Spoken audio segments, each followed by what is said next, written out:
To digest what we just heard, Capri, Cafaro, Mercedes, Schlapp, and Hugo, Gurdon. Mercedes, I'll start with you. This was, I would say, a calmer Sean Spicer than what we have perhaps seen over the last several weeks, although he did start to get fired up where the opportunity was to cite some fake news. But how do you think he did in terms of answering some of these questions about Jared Kushner and what he may or may not have known or done with the Russians? Well, first of all, I think that the press secretary job is probably one of the toughest jobs in the White House. You know, I worked in the White House when Ari Fleischer was press secretary and I was in the media shop. And you know, it's very challenging, and particularly under this administration, it becomes like a combat zone between the reporters and Sean Spicer. So I think the key for the press secretary is not to have to make additional news. It's just to deliver the president's message of the day, the activities that are happening, and then move on and not allow the emotions to play out.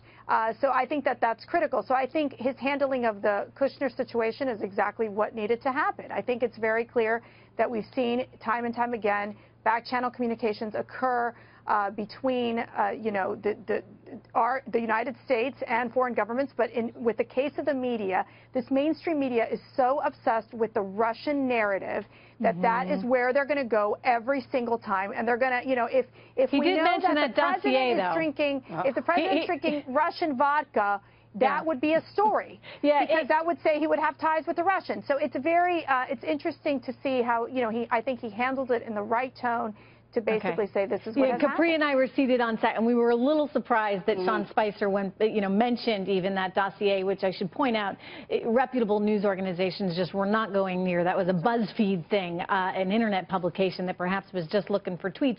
But I think, perhaps one of the reasons he did that is to serve your point, Mercedes, that the media is so hungry for anything. They're trying to connect the dots because Capri, they know the answer, right? To them and to a lot of Democrats that wanted Hillary Clinton in the Oval Office, something had to have happened. Something nefarious had to have happened because, God forbid, how on earth else could Donald Trump be the president of this country? And so they're looking for any little thing, and, something that may or may not be a fact of a particular case suddenly gets blown up in a way that I would argue is not necessarily healthy for where our country is right now. No question about that, Trish. I mean, I think that there's obviously something that's happening here where Democrats and maybe the media, however you want to, put that together, mainstream media, Democrats, and I say this as a Democrat, but I see what's happening here is that it's becoming more about politics and less about the direction of the nation. So it's about, we need to make Donald Trump look like he has done something wrong because we need to derail the agenda. We need to create an excuse for Hillary Clinton's loss. And I say this all the time, Democrats, we need to come to the table with solutions. Yes, there are things we may not agree with, but that's why we have 3 branches of government. That's why we've returned a regular order in the House and the Senate. We need to be part of the solution. Well, you have come to something that you agree with. You have agreed that you don't like Donald Trump. I mean, I keep saying the Democrats have turned into just the anti-Trump party and nothing else. And I think that's the wrong move. And that is not going to give us electoral victories in 2018. I always say Democrats don't win elections, Republicans lose them, and it's because we have not been able to find our voice. We cannot just be the anti-Donald Trump, regardless of how, we feel about the way he presents himself on Twitter or some of his policies. Regardless of how we feel about Donald Trump, we need to present ourselves as a viable alternative that makes America's lives better. And if Donald Trump is not successful in his agenda and the jobs aren't coming in and the market goes down or whatever the situation may be, NAFTA doesn't get renegotiated, then there's an issue there. You and I have seen eye to eye on this, I think, from the beginning, in that the wrong candidate was run. The Democrats bet on the wrong horse, shall we say, and you can't just, give something to someone because maybe it's their time. The problem Hillary Clinton had, and frankly the Democrats continue to have, Hugo, is that they've always been the party of the working class.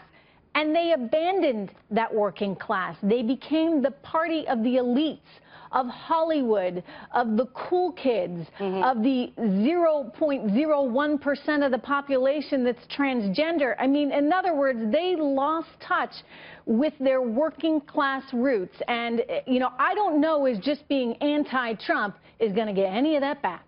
It certainly isn't. And in fact, I think that quite a lot of the anti-Trump attacks is actually strengthening him, cementing in place some of the support that he has from those people.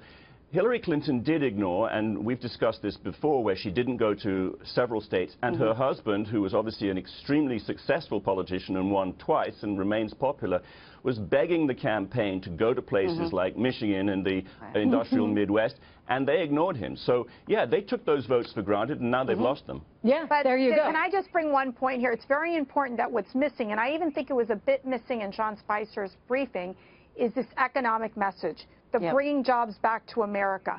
That's what those Trump voters who are not committed to a Democrat Party, not committed to a Republican Party, that's what they want to hear. That's going to be critical for Donald Trump, who has to get out of the White House bubble, travel to these Rust Belt states, to these communities who are longing for this message, and talk about how he's going to create economic growth and jobs. It's a great message, and already we've started to see some improvements in the economy. And I think that, you know, the psychology of all this, you cannot underestimate. When business owners, they look at a guy like that in the White House and they say, he gets it. He knows what it's like to have to deal with all the red tape and all the regulation and to deal with an environment such as we were dealing with under President Obama that seems so hostile to business.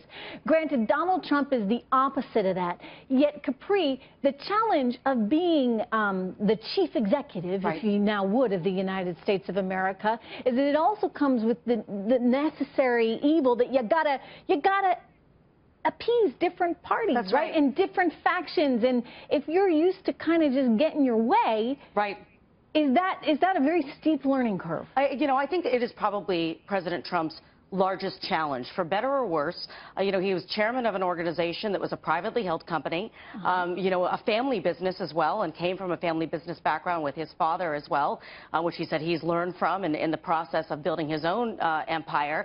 And so he, unlike someone even like Rex Tillerson, who was the CEO of ExxonMobil, who had to answer to shareholders and board of directors, Donald Trump really only had himself to answer to. And that is a stark contrast to what it's like in Washington, having to deal with the gridlock that is the House and the Senate and the Freedom Caucus and the Tuesday Group. Because I've always said the fact that he was a businessman, Hugo, that's really one of his big selling points. I can tell you this as a business reporter, right? Because I appreciate what he has done, what he has created, the hurdles and obstacles he's had to overcome to be such a success. But at the same time, you know, it's different being the entrepreneur that's in charge of your own privately held company versus, say, being the CEO of, you know, GE or something, where you got the board of directors and shareholders and everyone else. Exactly. He's used to saying jump and other people saying how high, but he has not fully understood the constitutional position of the president. He cannot do that. He has to win people over.